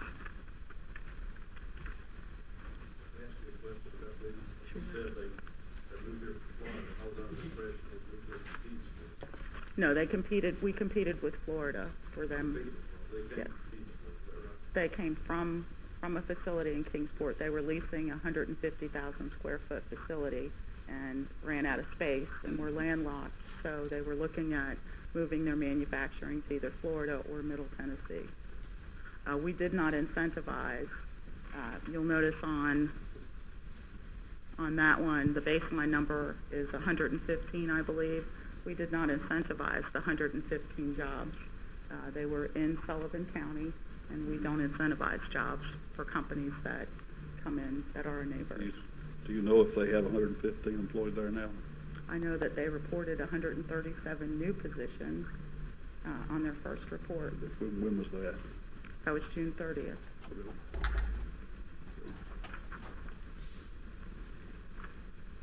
When they report something like that, does anybody go check to make sure the numbers are accurate? They provide backup data.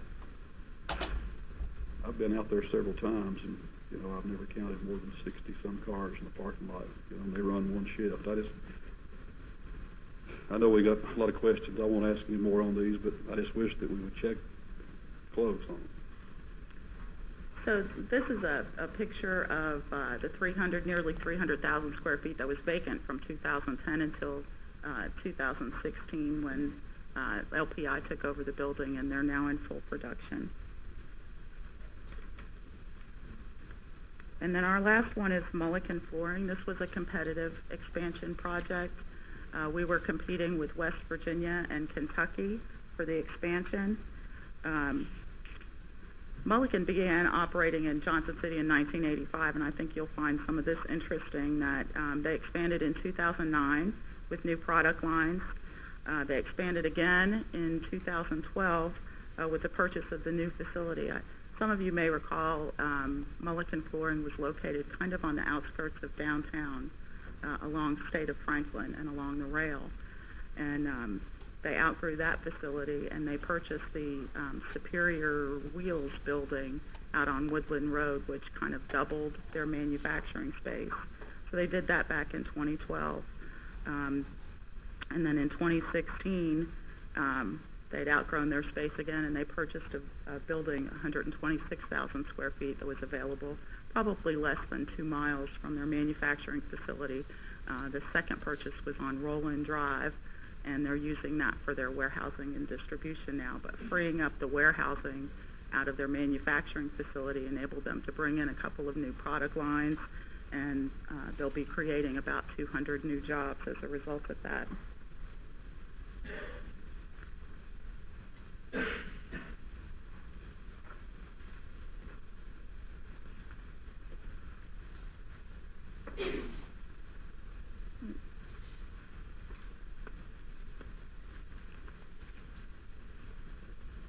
So the cumulative effect of these 7 pilot projects, if we assume that the companies are going to meet their projected capital investment and new job creation, those 7 projects equate to 975 new jobs and about $78.7 million in capital investment. And that's just on those 7 projects.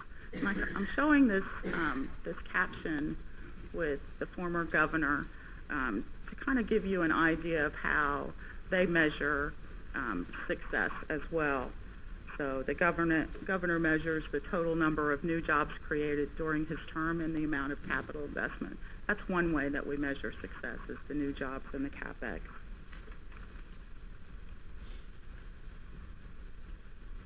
So those 7 pilot projects, based on the performance reports for this year, this past year, represent a total increase just in payroll of over $19 million. So those new jobs created as a result of these pilots have brought in $19 million, over $19 million in new payroll.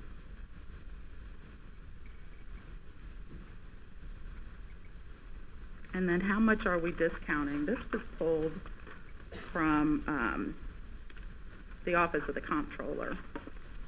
And in Washington County, we're very conservative with the amount of property taxes that we're discounting. I'm not sure you can see that, but we're less than 2% of our property taxes are being discounted through property tax abatements. And then the industrial development boards own less than 6% of the property in the county. And that falls in line with the amount of taxes that are being abated. And then demystifying the performance requirement. So this slide gives you, a good example of the reporting component and the performance requirement component. These are contained, like I mentioned a little bit earlier, in each of the tax agreements. They outline exactly when the report is due and how that backup data needs to be presented, whether it is a third-party auditor, a CPA, or the company officer attesting to the job performance numbers, and then the backup data that they need to provide with that. And then the performance requirement outlines what the remedy is for non-performance if at the end of the term of the agreement they have not met those terms. And just remember too, these are all different in every single one of the pilots. The reporting requirements are different and the non-performance remedies are different as well. And then this is a sample of the performance report. So this is exactly what the report looks like. If the company is required to capture their capital investment, then that goes on this form. Their job performance, their job numbers are required on the form along with the backup data.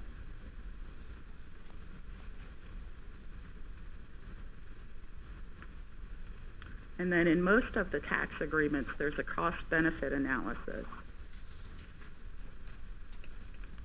And the the cost-benefit analysis looks at things like the new jobs created, what the value is of those. They look at the indirect jobs, and those could be construction jobs, service jobs, restaurant jobs, retail jobs, shopping, that type of thing, as well as sales tax projections, what they anticipate this project will bring to the community.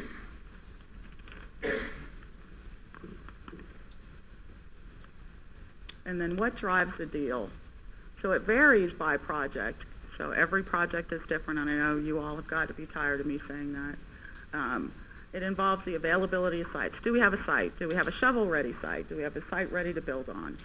We look at job creation numbers or job retention numbers. We always look at wages. We always look at capital investment. And the availability of a skilled workforce is forefront in every project's mind now. Going back about 3 years ago, when I would get a request for information in, it would ask specifics about your site, the infrastructure, the utilities. Occasionally, it would ask about workforce. What kind of training, higher ed or training institutions are available? Where do folks train their employees? That was a maybe on an RFI. Today, every single RFI I get, first it tells me what they're looking for. Are they looking for a building or a site and what size? And second is detailed information about the workforce, not just where are we going to get trained. They want to know what kind of skill sets they're learning in high school. They want to learn where they can go after high school. I mean, it's very, very detailed. So it's a major component to every request for information now. Every time we put our foot forward to submit for a project, we're telling them about our workforce. And then thing to remember too is that our competition is everywhere. It's 49 states, it's 94 counties, and every one of our competitors are offering an incentive. If we don't put an incentive on the table, our project we're eliminated from the project. We have no chance. Commissioner Carragher, I'd like to have the opportunity to talk to the CIA committee and kind of do an anatomy of a project for the CIA committee to kind of give that group a better understanding of how a project works from start to finish.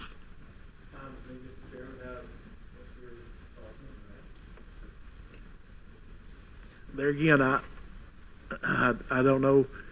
I guess my question I'd written down here at the very end of this meeting was a direction from the commission as far as you wanted a commission workshop or a committee workshop that we're all invited to attend. So, I mean, I would kind of like direction from you all how to set that up, because it's ultimately the most important people to come is this commission. So I guess we'll be taking a recess here in a few minutes, and maybe we can think about that during the recess. So the last thing I want to mention is really that it's all a negotiation, that if we want to stay in the game, if we want to bring new jobs, if we want to increase the median wages for our community and increase the tax base, that we have to be part of this game. We have to negotiate, and we have to have incentives put on the table in order to play. The county has been involved in the negotiation of the reporting and the performance requirements. Is that correct? They have. Pilots involve industrial development boards. They're the only entity through the legislation that can actually do a pilot, can authorize a pilot. Okay, so the IGB is involved in looking at this document. Does the county attorney look at this document? The documents are all provided to the county attorney's office. Before the deal is struck? Yes, yes. Okay. And they've been, I believe, at each of the closings as well. Okay. So that would be our opportunity to say, like, for instance, on the reporting, this example you gave, and I know you didn't have these questions, but just deals with the officer certifying. There's nothing mentioned about backup data in that little phrase. So down here when we get to backup data, I'm assuming there's no backup data on that one necessarily. No, they'll all have backup data. Okay. Everyone has backup data. That must be in another section we don't have here, but that's, that's looking at that, I'm thinking, well, you can look at payroll tax records, lots of information that could get us a real number, as opposed to just taking someone certifying. But that's up to us. I mean, we have approved, we, being the previous commission, have approved these and looked at those They have, yes, provisions. yes. So we would have the opportunity to impact that. Thank you. I'd say, I think every job is great. Whatever. I don't want to do anything to hurt any of these places and cost them any jobs, because every job's important. My only goal is to make sure when we give somebody a break, because there's other people that we're not giving breaks to. There's a lot of talk about, is it fair to give one another? I know anybody can ask, but you know, who decides? I just think we need to make sure they live up to the bargain. I'm not against, I would love to see, I think we need more manufacturing in Washington County. I think, you know, it's been many years since we've had really a new big manufacturing plant. It'd be great. I pray all the time that we do, because I've got young kids, they've got friends, and we all want to keep them here. So the questions I've asked you, none of them, I don't want to hurt any of these jobs, but I just like to see them live up to their end of the bargain. Thank you. And if I may, I just want to clarify a couple items in my mind, but part of what's been done tonight, yourself and Mitch, and thanks for the information, but is you're kind of comparing and contrasting TIF versus pilot. Is it correct to say that regardless of the type of incentive, it has a defined life? It has a beginning and it has an end. It doesn't continue forever, correct? That's correct. And then is it correct to say that a pilot program or project can be done anywhere in the county, but a TIF project has to be done within a TIF district? Is that correct? I'm the pilot person. This project can be done in the county. Ultimately, this group would decide where this district would need to be established. Well, I guess that's my point. At the moment, the county has how many TIF districts? Is there anything that prevents the creation of additional TIF districts throughout the county? No, there's not. But ultimately, you need to look at their light infrastructure, their major needs for improvement infrastructure, water, sewer, highway. Those are all part of it. You want to look at help with all branch, yes, because there is an opportunity to look at something there. But you also have to evaluate and look at where is this more likely to go. I would say that it's more driven by the project, company, or developer more than it is by municipal district. Thank you. One other thing that I'll say, we just talked about jobs and investment. One of the things that I can point out, or data that's evaluated by the state Tennessee Department of Labor and Workforce, you can get on their website. You can see the amount of jobs and the wages that have been brought in through this community.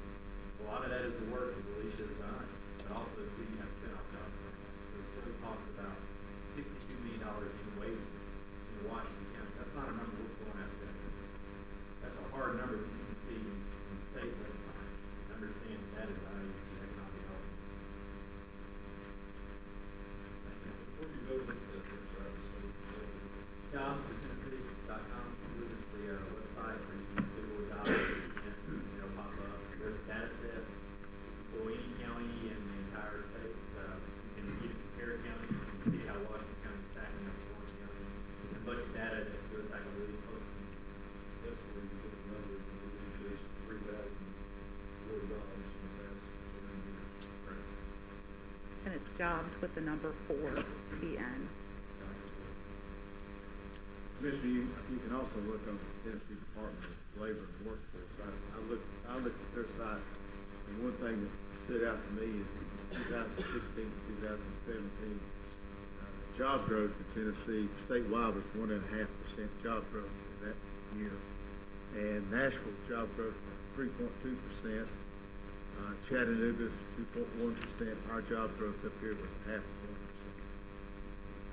And some other information I looked at, I talked to Dr. Smith and Dr. Whiteout at the university. We talked about population, and he gave me some figures to think about. He said migration of people into, in 2008 to 2018, the city of Asheville has a net migration of 40,775 people in that 10-year period. Knoxville's had 42,262 net migration, and Johnson City's net 6,740, and Kingsport's even less than that. Kingsport's about 5,000. And the sense I got out of talking with professors out at the university is that older people are moving into our area, and the young people are moving out. And I think it's something that I think this commission needs to be a part of. How do we deal with the issue of jobs and the complicated issue that I guess we can begin tonight to take a look at that and see what we can do. So, like you said, Tennessee, grew 1.5%. Yes, that's for 2016 to 17. Yeah, and Kingsport Bristol was 0.1%. I looked at non-farm payroll employment, and this came from Dr. Smith out at the university, from 2008 to 2018. Asheville has grown 9.2%, Knoxville 5.8%, and I think Chattanooga's around that number also. Johnson City is a negative 1.1%, and Kingsport is a negative 1.2%. I think we've got our goals and problems ahead of us, and I think as we discussed in that retreat a couple weeks ago, jobs and capital investment ought to be number one, because I'm not sure how many, I asked the professors, how many of our college students graduating ETSU find a job in this area. The Nashville Economic Development Board on their website posted that 70% of their college graduates stay in the Nashville area. I don't know what it is for us, but those are all issues I don't have the answers for, but we as a commission, I think, need to take a course and get involved in jobs, people, investments, things like that. I think we owe it to the taxpayers of Washington County, because the bottom line is, in 10 years' time, inflation's 2.5% a year, and we're not growing. We're going to have about a 25-30% increase in the cost of doing business, and we've only got 3 ways to deal with it: raise taxes, cut services, or cut employees. So we need to really, as a group, come together and see if we can't do a positive effect on jobs. So I want to thank you all for your time and your interest in our pilot programs. I'm going to speak for Mitch and say that he and I would both be more than happy to come to a workshop and talk more specifically about pilots. And if we need to bring in an expert like Mark Mamontoff to come in and talk about those as well, we're happy to do that. Thank you. Thank you. Thank you. Thank you, Ms. Summers. Very informative. Thank you, Mr. Jones.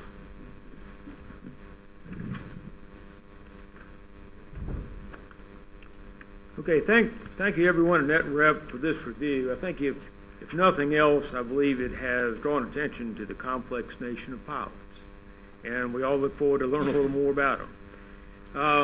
I look forward to working with you all throughout the coming year, and hope you'll put us down for periodic reviews. Thank you all for being here tonight. I trust our CIA committee will take the lead to request a presentation that is more focused on what goes into an actual deal, so that we can all have a better understanding. Our trustee knows we're all focused on pilots, and shared with me that the top 25 personal property taxpayers in Washington County, 4 of them are pilot projects. So we do get some revenue from those guys. And so perhaps it's a good time now to ask Rick Story to come up and just share a couple of words about his job as trustee, and followed by Scott Buckingham, and then I bet we want to break them. Commissioner Ford? All right, let's, Mr. Mayor, I've had several requests for a recess. We can take a short 10-minute recess, Commissioner Story. Sir, just as soon as this presentation is finished, I'll address the commission to see if they'll, when they'll work, or do you all want to go ahead and address that before we take the break? I have a short comment on he just has a short comment. My only problem is there's no portion for public comment in the commission rules. We would have to suspend a rule to hear his comment. So I was just addressing the commission myself to cover the rules with them. Since there's no portion in the commission rules, I can't allow him to speak without suspending a rule. Since the public comment portion has already passed, we have a motion to suspend the rule. Motion and a second to suspend the rule. Suspending the rule requires a 2/3 majority vote. Do we have any discussion of suspending the rule? All those in favor of suspending the rule signify by saying aye. All opposed? The rule is suspended. Sir, if you'll come forward and give your name and address to the clerk at the podium, please. If you'll come forward to the podium and give your name and address to the clerk, I will give you 3 minutes to address the commission.